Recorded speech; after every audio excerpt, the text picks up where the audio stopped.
ಇನ್ನು ಈ ಪಾರ್ಟಿಯಲ್ಲಿ ಮಾಡೆಲ್ ಮತ್ತೆ ನಟಿಯರು ಸೇರಿ ಇನ್ನೂ ಅನೇಕರು ಭಾಗಿಯಾಗಿದ್ರು ಅನ್ನೋ ಮಾಹಿತಿ ಸಿಗ್ತಾ ಇದೆ. ಉದ್ಯಮಿಗಳ ಮಕ್ಕಳಿದ್ರು, ರಾಜಕಾರಣಿಗಳ ಸಂಬಂಧಿಗಳು ಕೂಡ ಇದರಲ್ಲಿ ಭಾಗಿಯಾಗಿದ್ರು. ಇವರಷ್ಟೇ ಅಲ್ಲದೆ ಪಾರ್ಟಿಗೆ ಬಂದಿದ್ರಂತೆ ಕಾಲ್ ಬಾಯ್ಸ್.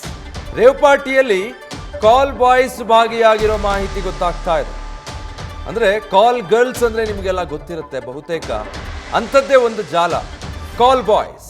ಇವರು ಕೂಡ ಈ ಪಾರ್ಟಿಯಲ್ಲಿ ಇದ್ರಂತೆ. ಅಂದ್ರೆ ರೇವ್ ಪಾರ್ಟಿ ಅಂದ್ರೆ ಅಲ್ಲಿ ಏನೇನೆಲ್ಲ ಇರುತ್ತೆ, ಎಂಥದ್ದೆಲ್ಲ ನಡೆಯುತ್ತೆ ಅನ್ನೋದಕ್ಕೆ ಇದೊಂದು ಉದಾಹರಣೆ. ಹೈದರಾಬಾದ್ನಿಂದ ಕಾಲ್ ಬಾಯ್ಸ್ ಅನ್ನ ಕರೆಸಿರೋ ಬಗ್ಗೆ ಕೂಡ ಮಾಹಿತಿ ಲಭ್ಯ ಆಗ್ತಾ ಇದೆ. ಡ್ರಗ್ಸ್ ಅಷ್ಟೇ ಇದ್ದಿದ್ದಲ್ಲ, ಅಲ್ಲಿ ಕಾಲ್ ಬಾಯ್ಸ್ಗಳು ಕೂಡ ಬಂದಿದ್ರು. ಹೈದರಾಬಾದ್ನಿಂದ ಅವರನ್ನು ಕರೆಸಲಾಗಿತ್ತು ಅನ್ನೋದು ಈಗ ಅಧಿಕಾರಿಗಳಿಗೆ ಗೊತ್ತಾಗ್ತಾ ಇರೋ ಮಾಹಿತಿ. ಹೈದರಾಬಾದ್ನಿಂದ ಕಾಲ್ ಬಾಯ್ಸನ್ನು ಸಹ ಕರೆಸಿದ್ರು ಅನ್ನೋದು. ಸರ್ವಿಸ್ ರಸ್ತೆಯಲ್ಲೇ ಕಾರ್ಗಳನ್ನು ನಿಲ್ಲಿಸಿ ಮಿಡ್ ನೈಟ್ ರೋಡನ್ನು ಬ್ಲಾಕ್ ಮಾಡಿದ್ರು. ನಡು ರಸ್ತೆಯಲ್ಲೇ ಮದ್ಯದ ಪಾರ್ಟಿಯನ್ನು ಕೂಡ ಹಲವರು ಇಲ್ಲಿ ಮಾಡ್ತಾ ಇದ್ರು. ಪೊಲೀಸರು ದಾಳಿ ಮಾಡಿದ್ದಾರೆ ಅನ್ನೋದು ಗೊತ್ತಾಗ್ತಿದ್ದ ಹಾಗೆ ಅಲ್ಲಿದ್ದದ್ದು ಸ್ಥಳದಲ್ಲಿ ಹತ್ತತ್ರ 100ಕ್ಕೂ ಹೆಚ್ಚು ಜನ GR ಫಾರ್ಮ್ ಹೌಸ್ ಒಳಗೆ ಪತ್ತೆಯಾಗಿದ್ದು. ಬಟ್ ದಾಳಿ ಆಗ್ತಿದ್ದ ಹಾಗೆ ಫಾರ್ಮ್ ಹೌಸ್ ಒಳಗಿದ್ದವರು ಒಂದಷ್ಟು ಜನ ಮತ್ತೆ ಹೊರಗಿದ್ದವರು ಎಲ್ಲರೂ ಕೂಡ ಎಸ್ಕೇಪ್ ಆಗಿದ್ದಾರೆ. ರೋಡ್ ಬ್ಲಾಕ್ ಮಾಡಿ ಮದ್ಯ ಸೇವನೆ ಮಾಡ್ತಿದ್ದವರು ಕೂಡ ಎಸ್ಕೇಪ್ ಆಗಿದ್ದಾರೆ. ಪಾರ್ಟಿ ಪ್ರವೇಶಕ್ಕೆ ಎಲ್ರಿಗೂ ಕೂಡ ಹ್ಯಾಪಿ ಬರ್ತ್ಡೇ ಅನ್ನೋ ಕೋಡ್ ವರ್ಡ್ ಇತ್ತಂತೆ.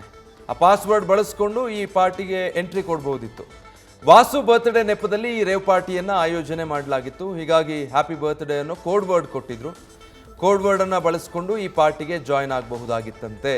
ಸೊ ಪಾರ್ಟಿಯಲ್ಲಿ 30 ಯುವತಿಯರು, 71 ಮಂದಿ ಯುವಕರು ಕೂಡ ಪತ್ತೆಯಾಗಿದ್ದಾರೆ. ಆ ಪೈಕಿ ಕಾಲ್ ಬಾಯ್ಸ್ ಕೂಡ ಇದ್ರು ಎನ್ನಲಾಗ್ತಾ ಇದೆ.